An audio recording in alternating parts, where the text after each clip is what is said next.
Welcome to the Weekly Roar, coming live from the Lion's Den, helping new managers become great leaders and awesome bosses. And now, here's your host, Greg Storch. Hey there, everybody. Welcome to the Weekly Roar. Thanks for coming back to the Lion's Den for this week's watch party. Today, I'm continuing with the new series called Inevitable Change, Making Pivots in Your Leadership. But before I kick things off, I'm Greg Storch, and I'm the founder of Lion Enterprise, a leadership development and coaching business where I'm focusing on helping organizations create winning cultures. I'm a certified professional coach and a certified leadership speaker and trainer. Last week, I kicked off this new leadership series by speaking about why it's so important for us to be able to pivot as leaders. I talked about playing basketball and what a pivot was. And I also shared some important things to work on in order to develop the right mindset in order to pull that off. So if you weren't able to catch last week's kickoff of Inevitable Change, Making Pivots in Your Leadership, head over to my website at www.lion-enterprise.com and access all of the videos by going into the Lion's Pride library at the top of the page. The last video for this was number 72. Woo! Okay. The Lion's Pride Library on my website is another great free resource for you that makes it easy for you to get more of the roar. All right, let's go ahead and get things started off this week. Now, depending on where you're at in your leadership journey, you may have already discovered the need to pivot on this one. But for those of you who may be just starting out, let me give you something to think about.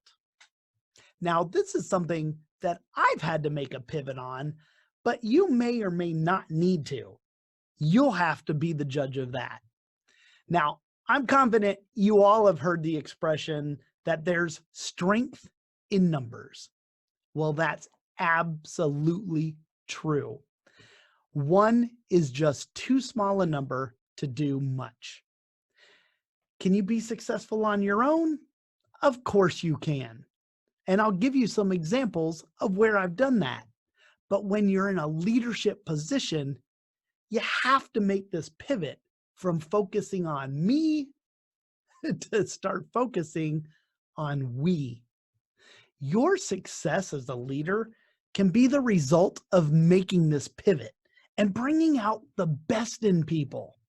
That's one of the reasons why I'm such a fan of being a servant leader.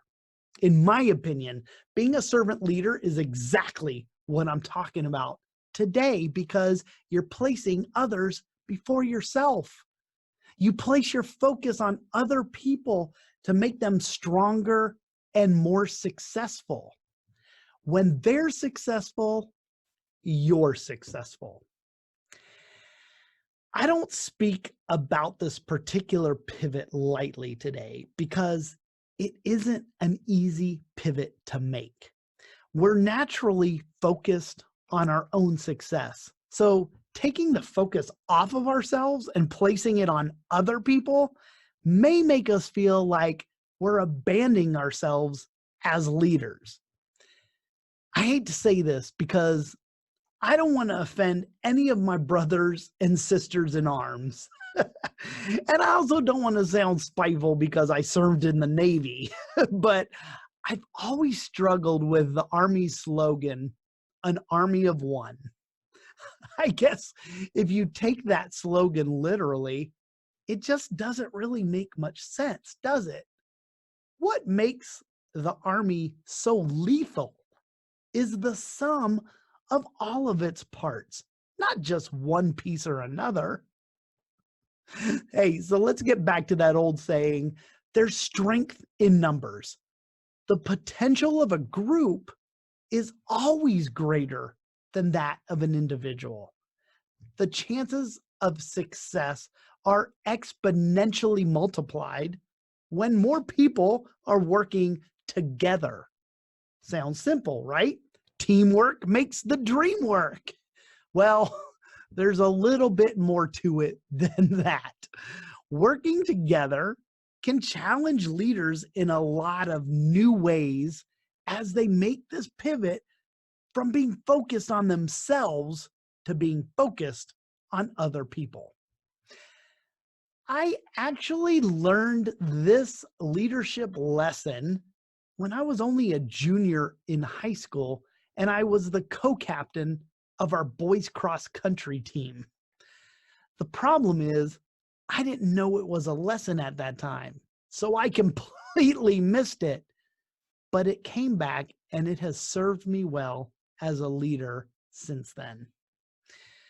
As I looked back on the importance of being able to shift my focus from myself to others, I can clearly see some of the challenges that I went through as a leader to correct my course. So what I want to do is, in today's lesson, I wanted to use my time as the co-captain of the cross-country team as an example to explain some of the challenges that you might face if you decide that this is a pivot that you need to make in your own leadership. So, lesson number 1, leaders should always take their teams on an Indian run. I know what you're thinking. What the heck am I talking about? Let me explain. First of all, one of the tools my running coach used to use on the team was an exercise called an Indian run. To be honest with you, I have no idea where that name came from, but let me just explain it to you. There were about 10 boys on our cross-country team, and our coach would take us out on very long runs. These were our long run days. We probably were running 7 miles or more on these runs. Now, on this run, he would make us all run in this long, straight line. Now, the runner in the front of the line, that was the leader, and he set the pace for the entire line of runners. And as we ran down the street, our coach would signal the leader, the runner up in the front of the pack, to raise his arm up. And as soon as it went up in the air, the last runner in the back of the line, the 10th guy, had to sprint all the way past all the other runners to the front of the line and assume the leadership position. He'd tap the first guy on the shoulder, he'd fall in, the first guy would fall back to second place, and this continued until everyone had a turn at running from the furthest spot in the back to the front of the pack. Now, as you can imagine, that leadership position up front was critical. Run too fast, and the gap between the runners may become insurmountable, making it nearly impossible for the last runner to ever make it up to the front of the line due to the length of the gaps between each of the runners. So that was lesson number 1. The leader needs to set the pace and keep the group together in order for the team to go farther. What always amazed me was my coach, Ken Terry. He was a runner himself. And you know what? He always ran with the team. Whether we were doing a long distance run that day or we were out on the track doing track work for speed, he was always with us every step of the way. On these particular runs, though, I noticed that Coach Ken did probably 3 times as much running as the boys did. Why? Because actually Ken was the ultimate leader of that team, not just the kid in front. Coach Ken would run ahead of the lead runner, staying close enough for us to be able to see Coach, but also fall back in the line to check on each one of us to make sure we are doing okay. And then sometimes Coach Ken, he'd even jump in the back of the line to be one required to sprint to the front just so we could have a little break. Coach Ken helped all of us reach our potential as distance runners by slowing down and running with us, not darting out in front and leaving us in the dust. And believe me, Ken could do that. He was a runner himself. He could have blown us all away. Leaders can do that, you know. When we lead, we're always thinking ahead, looking further down the road than everybody else to see what's coming. We naturally want to run at full speed, but when you shift your focus to others, you have to slow down your pace and run with the team. Now, the second thing I learned during my cross-country days was that as the co-captain of the cross-country team, I wasn't going to win meets on my own. Although I was recognized as the second fastest runner in the entire county, and I certainly won my share of races, it didn't matter how well I did as a solo runner. What mattered was how well we did as a team. See, in cross country, the goal is to get as many of your teammates to cross the finish line before the other team's runners. So if there were 3 teams competing in a race with 5 runners on each team, the goal would be to have as many runners in the top 5 finishes as possible in order to be the overall winner. And well, my lesson was having to make that pivot from focusing on myself as one of the fastest runners in my county to focusing on the strength of everyone on that team. That's how we were going to win races for our school. It wouldn't matter if I came in first or second place if my teammates all came in last place. So one of the things that was important was to not only understand each individual's strengths, but also to understand where we needed to augment others' weaknesses. So I grew up in Florida, which is virtually a flat pancake. That state has absolutely no mountains whatsoever. Heck, there aren't even any hills there, except at Mount Dora. Mount Dora was a city a little southwest of Daytona Beach, and we ran against their high school cross country team. Their course was extremely hilly and really hard to train for. Every time we had that race coming up, our coach would take us into the sand dunes. We called it the Hot Bowl. It was 2 sand dunes, and in between was a divot. And we'd run up these dunes and down in the bowl and back up the other side and back down. We would do these runs up and down the dunes in the hot, soft sand for hours on end. Because Coach Terry knew that running the hills could be our weakness in that race if we didn't train for it. So instead, he prepared us and made it one of our strengths. Now, not everybody on the team handled those hills very well, but what we did know from our practice in the sand bowl was who were those ones that were struggling. And during the race, some of the faster guys would fall back and we would pace them through the hills and bring them along. I know it's probably counterintuitive for someone to do something like that. You may be thinking, why would you jeopardize placing lower than you could in the race by falling back? Now, that's a fair question, but a great example of what this lesson is all about. Sometimes leaders foster a competitive mindset and lead within win or lose boundaries. what I'm telling you is that in order to make this pivot to put others first, you have to think win-win, not win-lose. You have to include others, not exclude them. So another lesson that I learned was that I needed others. I couldn't win races on my own.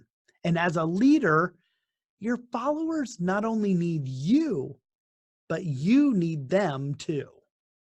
Why? Because we're better together. I think Mother Teresa said it best in one of my all-time favorite quotes. And she said, "You can do what I cannot do. I can do what you cannot do. Together, we can do great things." So I want to share something else I learned during my cross-country years that later helped me to make the pivot in my own leadership from thinking about myself to putting others first. See, in the early days of my cross-country career, I was focused solely on winning, not the team, but me. It may have helped me become one of the fastest runners in the county, but it wasn't necessarily helping my team win races. And as I looked back on my running days, I realized that the minute I stopped training for myself and started training to make the team stronger, we started to win as a team. As the leader of the cross-country team, or at least the co-leader, I began to change my focus. I started pacing my teammates. I wouldn't just run off and do the strongest and hardest and fastest run I could do so I would get better and not worry about anybody else. I started helping out my other teammates. I ran beside them and I encouraged them during the long runs. Sometimes I even invited some of them, the slower guys, to take runs with me outside of practice on the weekends. I lived near the beach and I would say, "Come on over to the beach. We'll go for a 2-mile run or a 5-mile run on the beach together." I was essentially trying to set them up for success as well. But in order to do that, I had to really put them first. I had to put others first and understand that a team win was better than an individual win, right? I wasn't winning anything for our school by myself. It was the team or nothing. Once you change your focus from me to we as a leader, you can start to place others in a position to win. You turn the focus on them. How do you do that? Well, there's lots of ways. Give them credit for your wins. Praise them in public. Show them authentic appreciation. Basically, what you need to do is shine the spotlight on them and away from you. Make sense? So, one of the other challenges that you're probably going to need to overcome if you need to make this pivot to start placing others first, the challenge you're going to need to overcome is to develop an abundance mindset. Because if you're challenged right now with putting others first, you probably don't have an abundance mindset. Realize that you aren't competing with anyone. There's plenty to go around. And once you realize this, you'll get comfortable with others shining brightly. Let me wrap up by saying this to you. If you think you need to pivot in your leadership because maybe your focus isn't 100% where it needs to be, meaning you focus on yourself a little more than you focus on the success of others, your followers, then start finding ways of adding value to them. And you start by helping individuals and teams reach their potentials. Lead others well by putting them first. You got to change your mindset from me to we. Do that consistently, and you're sure to continue on the path of reaching your leadership potential. Be a giver, not a taker. Add value to others and do it as much as possible. One of the biggest focuses should be on how you can add value to others. Focus there, and you'll pivot in your leadership from thinking about yourself to thinking more about others. We're better together, and when your team wins, you win. So now I'm going to ask you to lean into this a little more. Once I end today's weekly roar, I want you to take a few moments to just reflect on where you might do better at putting others first. Where are you leading? What's going on at work? What's going on at home? What about where you're leading in your community or within your church?